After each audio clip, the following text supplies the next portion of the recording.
Assalamualaikum warahmatullahi wabarakatuh.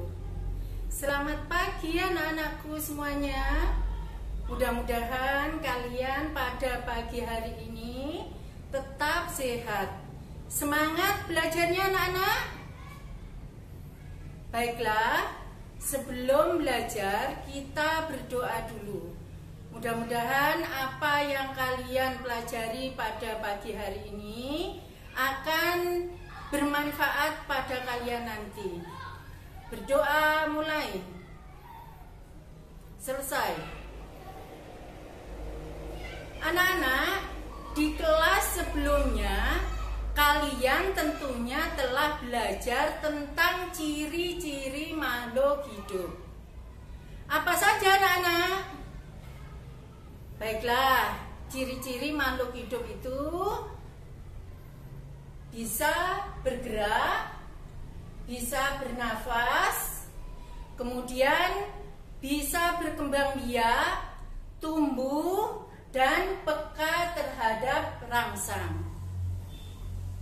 Nah, karena kalian sekarang sudah kelas 5, kita akan belajar tema 1, subtema 1, pembelajaran 1 tentang organ gerak hewan.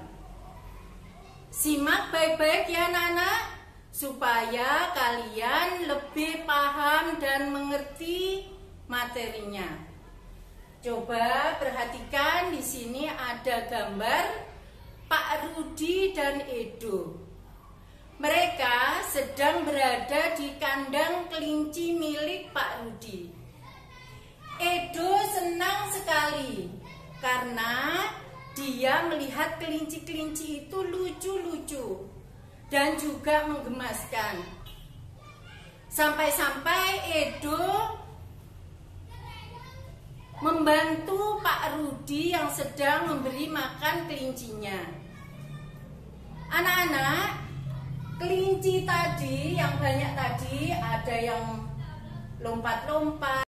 Sampai-sampai Edo membantu Pak Rudi yang sedang memberi makan kelincinya tadi.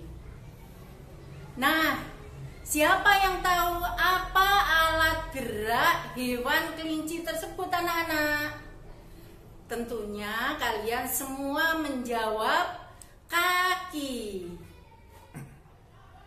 Makhluk hidup mempunyai atau salah satu cirinya adalah bergerak untuk berpindah tempat dari tempat yang satu ke tempat yang lain.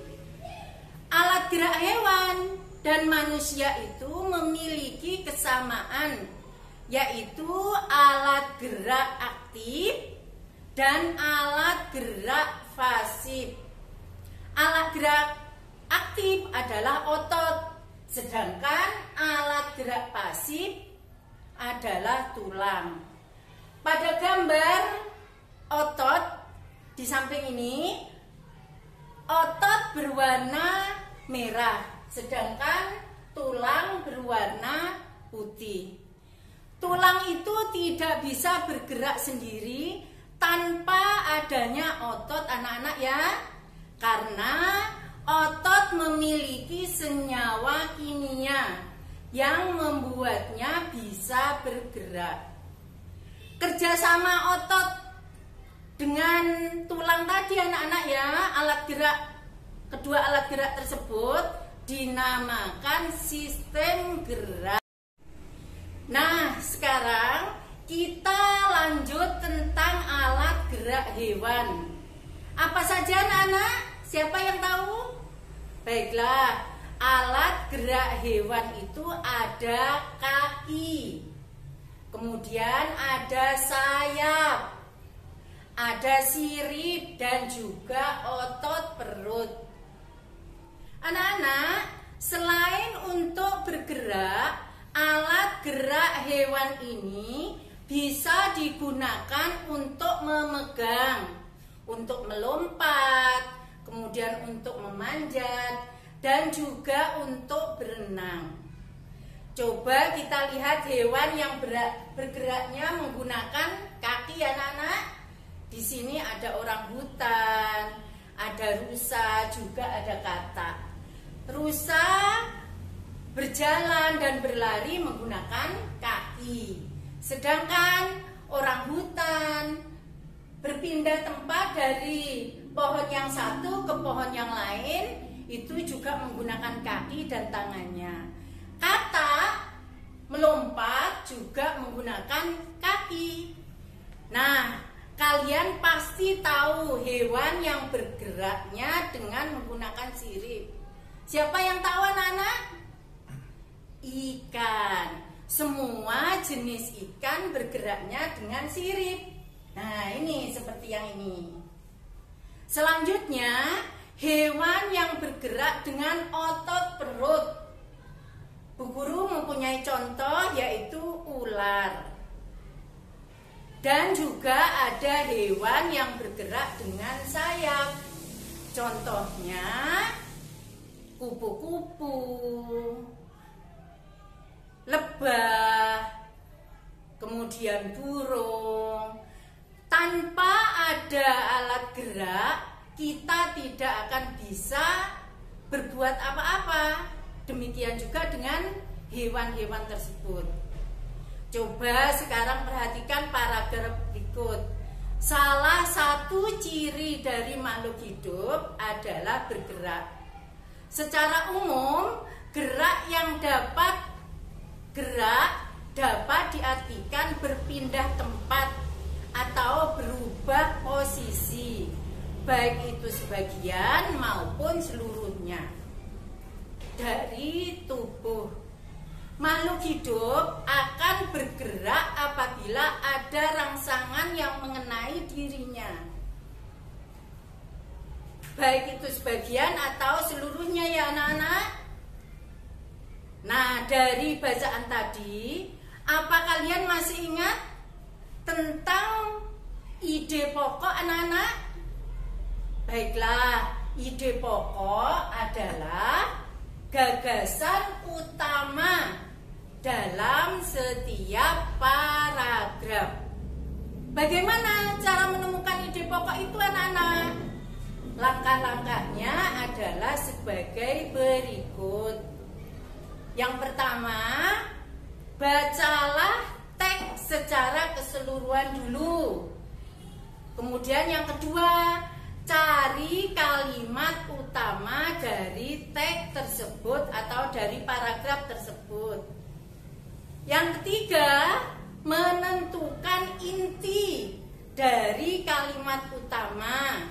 Karena ide pokok itu adalah inti dari kalimat utama tersebut. Kalimat utama biasanya ada di awal, di tengah, atau di akhir paragraf. Dalam suatu paragraf terdapat kalimat utama yang berisi ide pokok dan juga ada kalimat pengembang. Kalimat pengembang itu anak-anak ya merupakan pengembangan dari kalimat utama. Sekarang kita tentukan ide pokok dari paragraf di bawah ini. Anak-anak, untuk lebih jelasnya, tadi Bu Guru sudah menuliskan ya tentang paragraf, yaitu salah satu ciri dari makhluk hidup adalah bergerak. Secara umum, gerak dapat diartikan berpindah tempat atau perubahan posisi sebagian atau seluruhnya dari tubuh. Makhluk hidup akan bergerak apabila ada rangsangan yang mengenai sebagian atau seluruh bagian tubuhnya. Nah, di sini ada kalimat utama. Kalimat utama yaitu di sini pada paragraf ini salah satu ciri dari makhluk hidup adalah bergerak. Kemudian ide pokoknya anak-anak adalah ciri makhluk hidup adalah bergerak. Kalimat yang lain itu adalah kalimat pengembang.